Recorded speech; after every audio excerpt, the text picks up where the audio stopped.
Hello guys, welcome to this video. आज हम बात करने वाले हैं BSc first year first semester का डीएनए टॉपिक, डीएनए की स्ट्रक्चर और डीएनए की टाइप्स। इस वीडियो में हम डीएनए के टाइप्स को कवर करेंगे। पहले हम बात करते हैं डीएनए के बारे में। डीएनए क्या होता है? डीऑक्सीराइबो न्यूक्लिक अम्ल, यानी डीएनए की फुल फॉर्म जो है ये deoxyribo nucleic acid. Deoxyribo nucleic acid को डीएनए कहते हैं। ये डीएनए सबसे बड़ा जैविक अणु है। इसका निर्माण 3 रासायनिक घटकों से होता है। इसका जो निर्माण होता है वह 3 रासायनिक घटकों से होता है। पहला है 5 कार्बन वाली शर्करा, दूसरा है एक फॉस्फोरिक अम्ल तथा तीसरा 4 नाइट्रोजन युक्त क्षार को एडनिन, ग्वानिन, थाइमिन तथा साइटोसिन। एडनिन तथा ग्वानिन प्यूरिन क्षारक हैं, जबकि थाइमिन तथा साइटोसिन पिरिमिडीन क्षारक हैं। डीएनए में प्यूरिन तथा पिरिमिडीन क्षारकों की मात्रा सदैव बराबर रहती है। एक पिरिमिडीन क्षारक के साथ बंध का निर्माण करता है। एडेनिन थाइमिन के साथ 2 हाइड्रोजन बंध के द्वारा ग्वानिन साइटोसिन के साथ 3 हाइड्रोजन बंध के द्वारा जुड़े होते हैं। डीएनए के विभिन्न रूपों की संरचना वाटसन तथा क्रिक द्वारा दिए गए मॉडल के अनुसार होती है, परंतु न्यूक्लियोटाइड युग्मों के मध्य की दूरी तथा एक कुंडलन में न्यूक्लियोटाइड युग्मों की संख्या में अंतर पाया जाता है और कुंडलन की दिशा में भी अंतर पाया जाता है। इनकी जो संरचना होती है, जो इनके टाइप्स होते हैं डीएनए के, इनकी संरचना वाटसन तथा क्रिक का जो मॉडल है डबल हेलिक्स वाला उसके अनुरूप ही होती है, लेकिन इनकी जो लंबाई है बॉन्ड्स की, उसकी दूरी जो है वो भिन्न भिन्न होती है। पहले हम बात करते हैं एडीएनए के बारे में।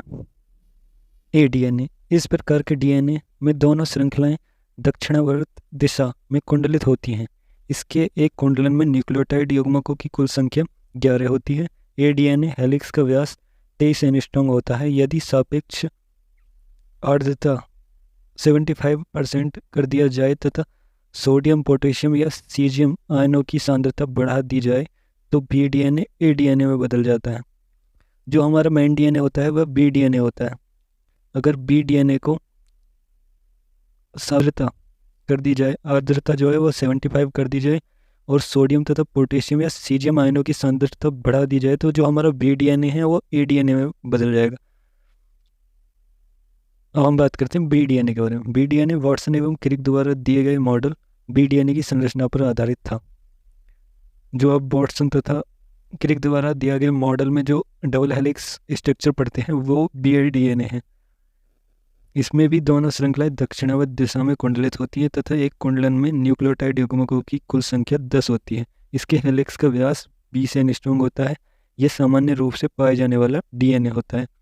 जो सभी सेल्स में जो पाया जाता है वो यही बीडीएनए है जो ज़्यादातर पाया जाता है। तो हम बात करते हैं सी डीएनए के बारे में। यह दक्षिणावर्त कुंडलन दर्शाता है, लेकिन इसमें न्यूक्लियोटाइड युग्मकों की संख्या एक कुंडलन में 9 होती, मतलब इसमें जो एडीएनए में 11 थी, बीडीएनए में 10 है और सीडीएनए में 9 है।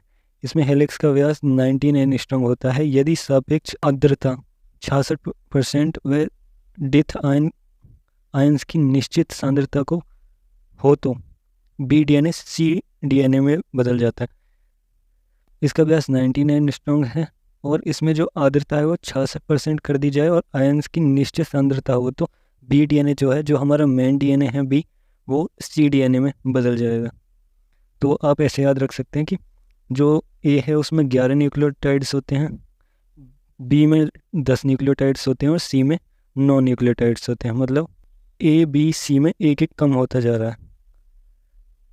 और अगर बीडीएनए को 75% आर्द्रता हो और पोटेशियम और सोडियम की सांद्रता बढ़ा दी जाए तो बीडीएनए एडीएनए में बदल जाएगा। और 66% आर्द्रता हो तथा निश्चित आयंस की सांद्रता हो तो बीडीएनए सीडीएनए में बदल जाएगा।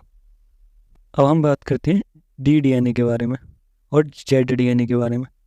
डीडीएनए यह दक्षिणावर्त कुंडलन दर्शाता है, लेकिन इसमें एक कुंडलन में उपस्थित न्यूक्लियोटाइड्स युग्मों की कुल संख्या 8 होती है।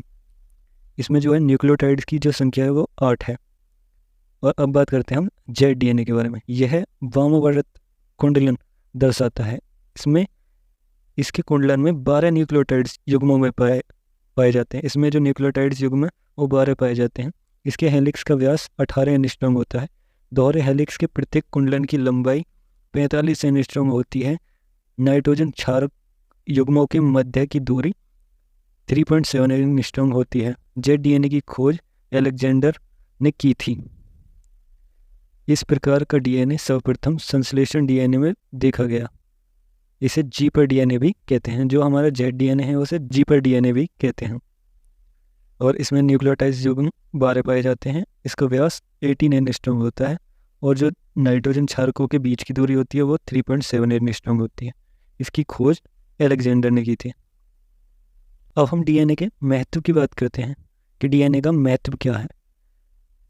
सबसे पहले जीन डीएनए से बने होते हैं। जो हमारे जीन होते हैं, जो हमारे जो आनुवंशिक सूचनाएं हैं जो एक पीढ़ी से दूसरी पीढ़ी में जाती हैं, वह जीन के द्वारा जाती हैं और जीन डीएनए से बने होते हैं। डीएनए आनुवंशिक सूचनाओं को एक पीढ़ी से दूसरी पीढ़ी में स्थानांतरित करता है। नंबर 2, यह आरएनए का संश्लेषण करता है। जो हमारा डीएनए है वह आरएनए का संश्लेषण करता है और जो हमारा आरएनए है वो प्रोटीन का संश्लेषण करता है। तो यह प्रोटीन संश्लेषण में भी इसकी काफ़ी भूमिका है, क्योंकि यह एमआरएनए का संश्लेषण करता है और एमआरएनए से प्रोटीन का संश्लेषण होता है। प्रत्यक्ष या परोक्ष रूप से कोशिका की समस्त जैव क्रियाओं का नियमन करता है। यह डीएनए पर्याप्त रूप से स्थायी होता है। इसके फलस्वरूप एक पीढ़ी से दूसरी पीढ़ी का रूप नहीं बदलता। इसमें उत्परिवर्तन तथा आनुवंशिक परिवर्तनों की संभावना न्यूनतम होती है। इसमें जो हमारे लक्षण होते हैं जो एक पीढ़ी से दूसरी पीढ़ी में जाते हैं वह उनमें बदलाव नहीं होता। नंबर 5, उत्परिवर्तन होने की स्थिति में डीएनए के किसी क्षारक में बदलाव आने से ही लक्षण प्रारूप भिन्न हो जाते हैं। की प्रतिकृति से भी पुत्री कोशिकाओं में समान गुणसूत्र मिलते हैं। इनकी जो पुत्री कोशिकाएं होती हैं उनमें भी समान गुणसूत्र ही मिलते हैं। तो आपका यह टॉपिक खत्म हो गया। आगे मिलते हैं किसी नए टॉपिक के साथ। Thank you. Thanks for watching.